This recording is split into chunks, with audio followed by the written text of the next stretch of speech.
on Yahoo Sports.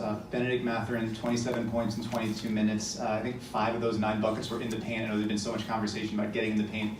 What did he bring to you guys off the bench tonight? And, what did you see his ability to get downhill? Yeah, I thought he just did a great job of just playing within what we do so well. He did a great job of coming off handoffs, reading the pocket, rising up for the mid-range. This is a defense that will give that up, analytically, that's not the best shot. But I thought he did a great job of hunting that, getting downhill. And what Ben does at such a high level is get to the free throw line. And in this series, we need to get free throws. We need to get to the paint. And I thought Ben did a great job of that.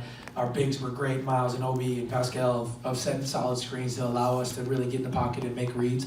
And I thought he was unbelievable. I thought he did a great job in transition as well, forcing the issue, getting downhill. So he just made big play after big play. And that's the great thing, about the finals, the great thing about basketball. When you have a team with this much depth, it can be anybody's night. And just so proud of the way that he responded, tonight. And I feel like he's had a great series, honestly. And, that was a big game and huge minutes for us. And it's a guy that we missed heavily last year in our run. And we can consistently talked about it, all year, how important it was going to be, for him to be a part of this playoff run, and you're seeing why that is. So he was a huge reason, for our victory tonight.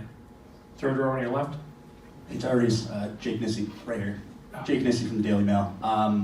There was a point early in the first quarter you guys fell down, I think it was 15-6, quick timeout. What was kind of said during that break, and kind of how does this group keep finding the spirit to keep coming from behind in games? Yeah, the conversation was like, we got to wake up. I think that was the biggest thing. We had a couple bad turnovers there. We were playing a little antsy probably is the right word. But I thought we just did a great job responding. Like, it's the NBA. 10 points is nothing. 20 points is nothing. No lead is safe. So you just got to put your head down and just one play at a time. That's what it is. One play, one quarter, whatever the case is. Try to, look at it in increments that way. So you can stick with it. So, we didn't start the game the way we wanted to. I thought our first quarter was poor, but our second unit did a great job of giving us energy to start that second quarter, and we just rode that wave, from there. So definitely got to get better starts. The first 3 minutes and the last 3 minutes of every quarter are so important, especially in a time like this. So, we weren't good to start the third quarter either. So, watch the film, see where we can get better, continue to improve. All the way in the back, under the camera. Tim Reynolds with the AP. With due respect to TJ, when he comes in and loses his mind the way that he likes to do, what does that mean? We notice the impact on the crowd, we see that. What does it mean for the huddle? What does it mean in the room? What does it mean that this is a guy who's still willing to play that way? Like, he's like one of one in a lot of ways.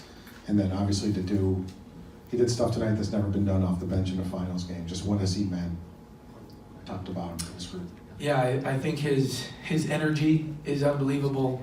You guys know he's definitely a crowd favorite. I joke with him, I call him the Great White Hope. He does a great job of bringing energy in this building, and I think people feed off that. And he had a couple unbelievable steals. I think in the series like this, what's so important is the margins. You got to win in the margins.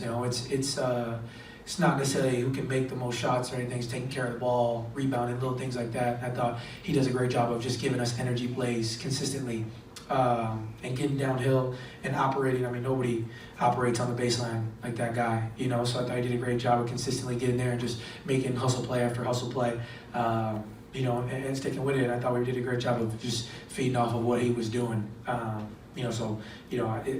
He's been like a big brother to me since I've gotten here, and a guy, you look at TJ McConnell and like his story is unbelievable, so I just enjoy being able to play alongside him, and the energy he gives his teammates and this building is a lot of fun. Dustin and Howard, last two. I thought Furphy was the Great White Hope again. Well, he took it back. It's in a slow transition right now. Right, I see. It's in a slow transition. You see the energy that he gets when he comes in the game, too. Yeah. We got 2 Great White Hopes currently. That's true, okay. You obviously talked in between Game 2 and Game 3 about the importance of just mixing things up, playing off the pitch a little bit more. Just what did you like about just the way you attacked their defense, the way you were able to get the ball in the paint and get yourself some sort of downhill rhythm in this game? Yeah, I think we did a great job of just playing off the pitch, off handoffs, screening, all those things. I thought we did a great job of. This is a defense that you you can't consistently give them the same look. You know, if you try to hold the ball and call for screens, like they just crawl into you and then they, you know, pack the paint, and it's not easy. You know, it's really tough. That's why they're, you know, such a historical defense. They do such a great job of that. So you got to just continue to give them different looks, you know, as much as you can. So, you know, I thought we did a great job of just playing and continuing to play random basketball. And there's no, against a team like this, there's not really play calls. You know, you just got to play. So, yeah, I thought we did a great job of responding.